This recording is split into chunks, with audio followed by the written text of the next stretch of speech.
Elite کیپچوگے Kenya میں پیدا ہوا۔ اللہ نے اسے ہرن جیسی ٹانگیں اور گھوڑے جیسے پھیپھڑے دیے تھے۔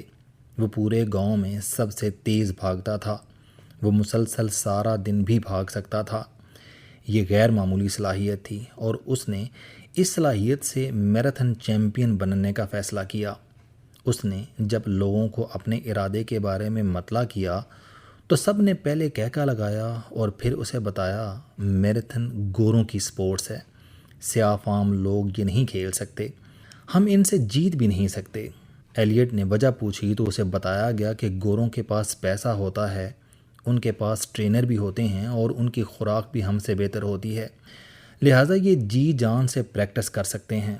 اسے یہ بھی بتایا گیا کہ میراتھن کے سارے ریفری، کمنٹیٹرز اور شائقین بھی گورے ہوتے ہیں۔ گورے گوروں کو سپورٹ کرتے ہیں، یہ سیاہ فام کو کامیاب نہیں ہونے دیتے۔ تم بھی یہ خواب دیکھنا بند کر دو۔ اس کے دوستوں اور بزرگوں نے یہ باتیں اتنی بار دہرائیں کہ یہ اس کے ذہن میں بیٹھ گئیں، لیکن اس کے باوجود ایتھلیٹکس اس کا جنون تھا۔ وہ سارا دن بھاگتا رہتا تھا۔ اس کے پاس جوتے نہیں تھے، وہ ننگے پاؤں بھی بھاگتا تھا۔ اس کے پاس گراؤنڈ نہیں تھا، وہ جنگل میں بھی بھاگتا تھا۔ اس نے میراتھن میں شریک نہیں ہونا تھا، لیکن وہ اس کے باوجود بھی بھاگتا تھا۔ بھاگنا اس کی زندگی تھا۔ وہ فارغ وقت میں جس گراؤنڈ میں بھاگتا تھا وہاں پیٹرک نام کا ایک کوچ نوجوانوں کو پریکٹس کراتا تھا۔ کوچ نے دیکھا ایک سیاہ فام لڑکا کوچنگ کے بغیر اس کے تمام سٹوڈنٹ سے زیادہ تیز دوڑتا ہے۔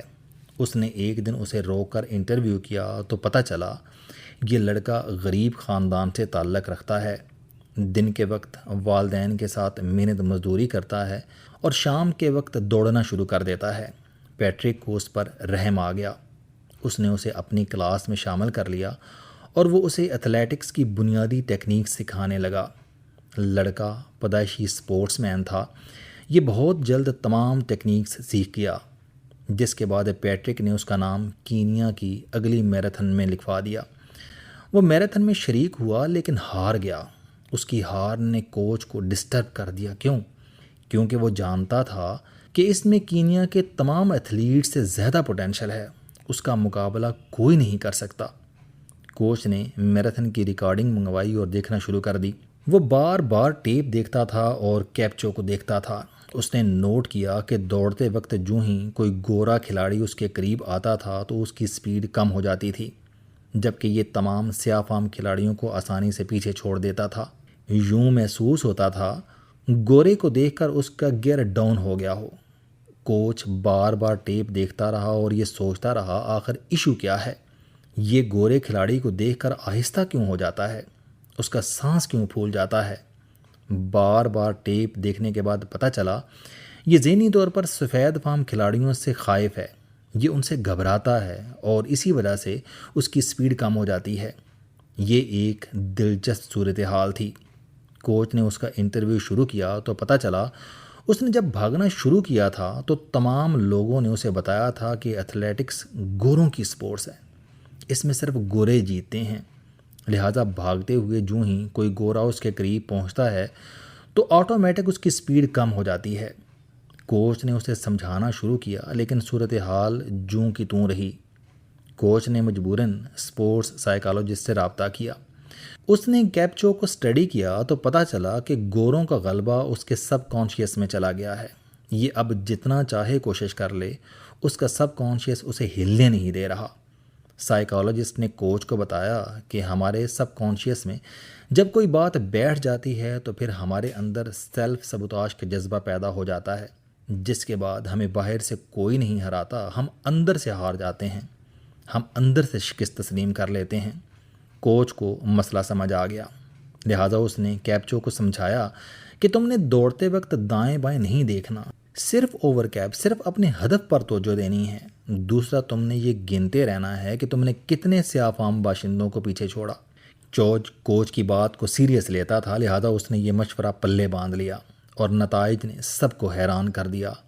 آپ بھی یہ جان کر حیران رہ جائیں گے کہ یہ ایلیٹ کیپچو 2019 میں دنیا کا پہلا شخص تھا جس نے 42.195 کلومیٹر کی میراتھن 2 گھنٹے سے کم وقت میں مکمل کر لی، اور یہ ورلڈ ریکارڈ تھا۔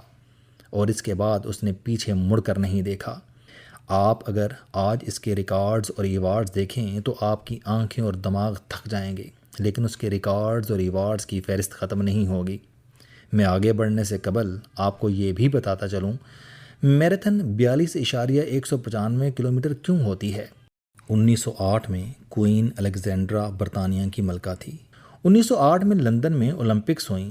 ملکہ نے حکم جاری کیا کہ میراتھن ونڈسر کاسل کے لان سے سٹارٹ ہوگی اور وائٹ سٹی اسٹیڈیم میں رائل باکس کے سامنے ختم ہوگی۔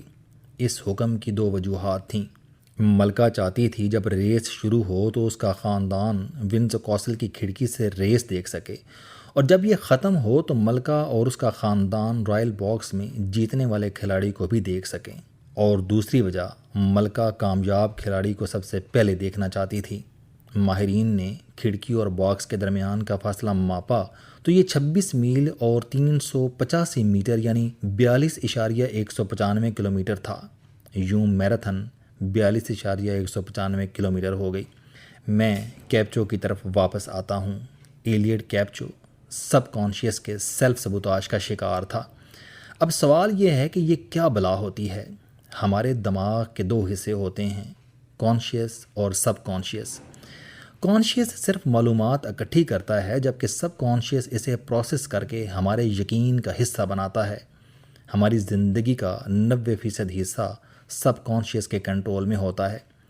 ہم مسلمان اور پاکستانی ہیں، ہم کیا کر سکتے ہیں اور کیا نہیں، یہ سارا ڈیٹا ہمارے بلیف سسٹم یا سب کانشیس کا حصہ ہوتا ہے۔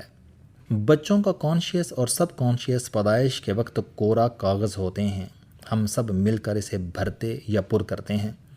بچے ہمیں دیکھ اور سن کر زبان سے لے کر عادتوں تک ہر چیز سیکھتے ہیں، اور یہ آگے چل کر ان کا بلیو یعنی یقین بنتا ہے، اور یہیں سے ان کی کامیابی اور ناکامی کا سفر شروع ہوتا ہے۔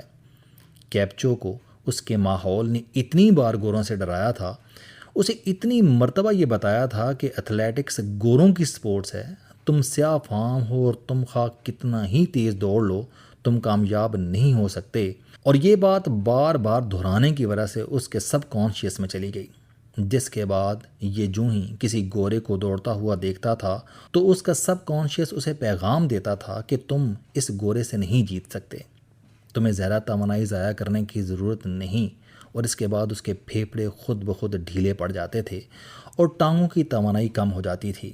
یوں اس کے ساتھ بھاگنے والا گورا اس سے آگے نکل جاتا تھا۔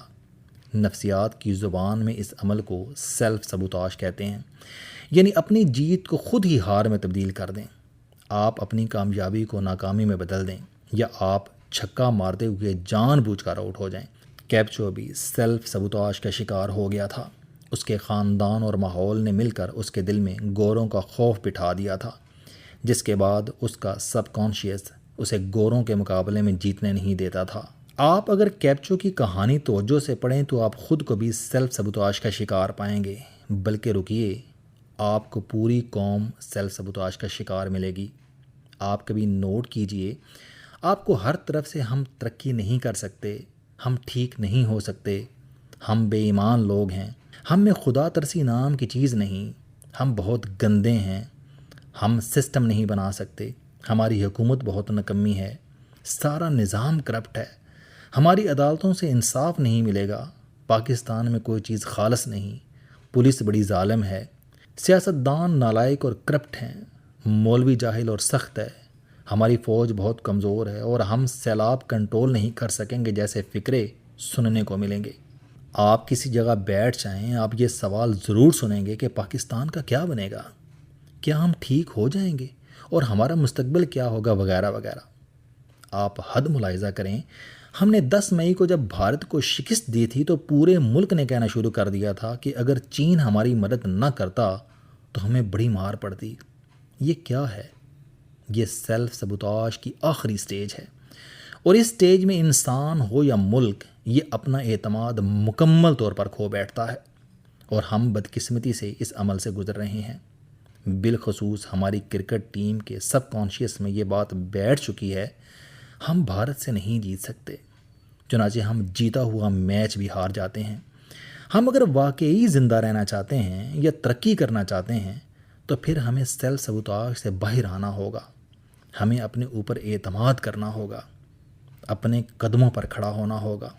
اگر ایلیٹ کیپچو چھوٹی سی حکمت عملی بدل کر کامیاب ہو سکتا ہے تو پھر ہم من حیث القوم یہ کیوں نہیں کر سکتے؟ ہم بھی کر سکتے ہیں.